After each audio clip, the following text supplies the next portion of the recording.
इस कारण जबकि गवाहों का एक ऐसा बड़ा बादल हमको घेरे हुए है, तो आओ हर एक रोकने वाली वस्तु और उलझाने वाले पाप को दूर करके वो दौड़ जिसमें हमें दौड़ना है, धीरज से दौड़े। इब्रानियों की पत्री 12वां अध्याय और पहला पद। प्रिय मित्र, प्रभु यीशु के मीठे और मधुर नाम में आपको मसीही नमस्कार। आज हम ध्यान करेंगे उस लक्ष्य पे जो हमें इस मसीही जीवन में हासिल करना है। हम सब प्रिय मित्र अनंत की प्रतिस्पर्धा में लगे हुए हैं। हर एक जो इस पृथ्वी पे जन्मा है वो इस प्रतिस्पर्धा में हिस्सा लेने वाला है, लेकिन अनंत तक कुछ ही लोग पहुंचेंगे, वो जो अंतिम समय तक विश्वास योग्य ठहरेंगे। तो आइए अब हम जानने का प्रयास करेंगे कि उस निर्धारित लक्ष्य तक हम कैसे पहुंचेंगे। पहली बात है मेरे प्रियो, मसीही जीवन का एक लक्ष्य है। एक लक्ष्य का होना और उसे सीमित अवधि में पूरा करना, ये हमें समझना आवश्यक है। प्रिय मित्र, मेरे और आपके पास सिर्फ और सिर्फ ये जीवन काल ही है। हर एक जो जन्मा है वो अपनी मृत्यु की तरफ ही जा रहा है। हमारे पास सिर्फ और सिर्फ ये जीवन का समय है जब हम प्रभु यीशु को उद्धारकर्ता के रूप में स्वीकार कर सकते हैं। इसीलिए मसीही जीवन का कोई दूसरा लक्ष्य नहीं। जैसा पौलुस कहता है, हमारा एक ही लक्ष्य है, जैसा मसीह का स्वभाव था वैसा ही मेरा और आपका होना चाहिए। दूसरी बात है, मेरे और आपके पास एक प्रेरणा है, और ये प्रेरणा है गवाह के उन बादल के रूप में जो मुझे और आपको उदाहरण के रूप में परमेश्वर पर विश्वास करने के लिए प्रेरित करते हैं। यदि आप इब्रानियों का 11वां अध्याय पढ़ें तो वहां पर आप उन विजेताओं के बारे में जानेंगे जिन्होंने विश्वास की अच्छी कुश्ती लड़ी। नूह को तो शायद उस जमाने के लोग मूर्ख ही मानते होंगे, क्योंकि ना कभी पहले बारिश हुई, लेकिन उसने परमेश्वर के वचन पर प्रतीति करी। इसलिए जब पूरा संसार नाश हुआ तो सिर्फ नूह का घराना बचने पाया।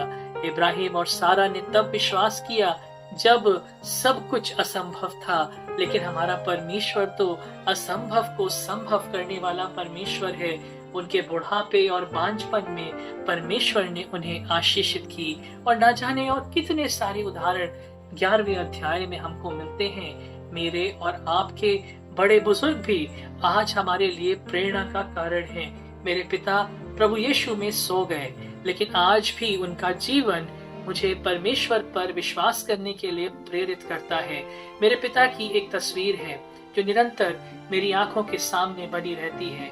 मैं प्रति सुबह उनको देखता था, वो हाथ जोड़ करके परमेश्वर से प्रार्थना करते थे, क्योंकि उन्होंने परमेश्वर के सामने हाथ जोड़ा। जीवन भर उन्हें किसी के सामने हाथ नहीं जोड़ना पड़ा। मेरे लिए मेरे पिता विश्वास की एक बड़ी खूबसूरत प्रेरणा स्रोत बन के चले गए, और आज भी वो प्रेरणा मेरे साथ है।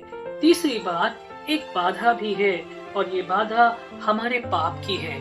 प्रिय मित्र, यदि आप एवरेस्ट की चोटी पे चढ़ना चाहें तो आप फालतू का सामान लेकर के नहीं चढ़ सकते। आपको सिर्फ उतना ही सामान ले जाने की आवश्यकता है जिससे कि आप वहाँ पे जीवित रह सकें। आपको अच्छी मात्रा में ऑक्सीजन, पानी और वो चीजें चाहिए होंगी जिसके द्वारा आप एवरेस्ट की चोटी पर चढ़ सके। मसीही जीवन भी कुछ इसी तरह से है। बाइबल जैसा कहती है इब्रानियों के 12वें अध्याय में कि हमें हर एक रोकने वाली वस्तु और उलझाने वाले पाप को अब दूर कर देना है। इस अवरोधक को अपने जीवन से हटाना है, क्योंकि मेरे और आपके पास एक साधन है, और वो है दृढ़ सहन शक्ति। प्रिय मित्र, आज से मुझे और आपको एक डिटर्मिनेशन के साथ काम करना है। एक मन बना लेना है कि अब कैसी भी बाधा क्यों ना आए, हम निरंतर परमेश्वर के पीछे बोलेंगे। मुझे मसीही जीवन उस दौड़ की तरह लगता है जो ओलंपिक्स में होता है, जिसे हम हर्डल रेस कहते हैं, क्योंकि जीवन में बहुत से अवरोध आते हैं, लेकिन जीतता वही है जो एक एक हर्डल को, उस अवरोध को पार करके सबसे जल्दी से उस फिनिशिंग लाइन तक पहुंचता है। प्रिय मित्र, हमारे साथ तो सहायक भी परमेश्वर ने दे दिया है इस एक एक अवरोध को पार करने का। और परमेश्वर भजनकार के माध्यम से कहता है, जब यहोवा मेरा चरवाहा है तो मुझे किस बात की घटी। वो तो मेरे शत्रुओं के सामने मेज तक बिछाता है, वो मेरे साथ साथ चलता है। उसके सोटे और लाठी से तो मुझे चैन और आराम मिलता है। परमेश्वर आपके साथ है। पांचवी बात है, आदर्श मसीही जीवन का उत्कृष्ट उदाहरण प्रभु यीशु मसीह है। इसीलिए इसी के 12वें पद में लिखा है कि उसने क्या किया, विश्वास के सिद्ध करने वाले यीशु की ओर ताकते रहो। उसके आगे तो आनंद धरा था, लेकिन उसने लज्जा की चिंता किए बिना क्रूस का दुख सहा। उसके लिए तो सब कुछ था, लेकिन उसका चुनाव क्रूस का दुख था, ताकि मैं और आप जीवन, अनंत जीवन प्राप्त कर सकें। आइए प्रिय मित्र, आज्ञाकारिता का उदाहरण, प्रभु यीशु का उदाहरण अपने जीवन में ले लें। और अंतिम बात कह करके मैं समाप्त करूंगा। प्रिय मित्र, हमें प्रेरणा देने के लिए और विश्वास का उदाहरण देने के लिए आज भी हमारे साथ संतों की संगति है। ये संत जिनके साथ हम रविवार दर रविवार रिफाकत करते हैं, ये वो संत हैं जिनके साथ हम अपनी आत्मिक यात्रा में चलते हैं। ये हमारे प्रेयर पार्टनर्स भी हो सकते हैं।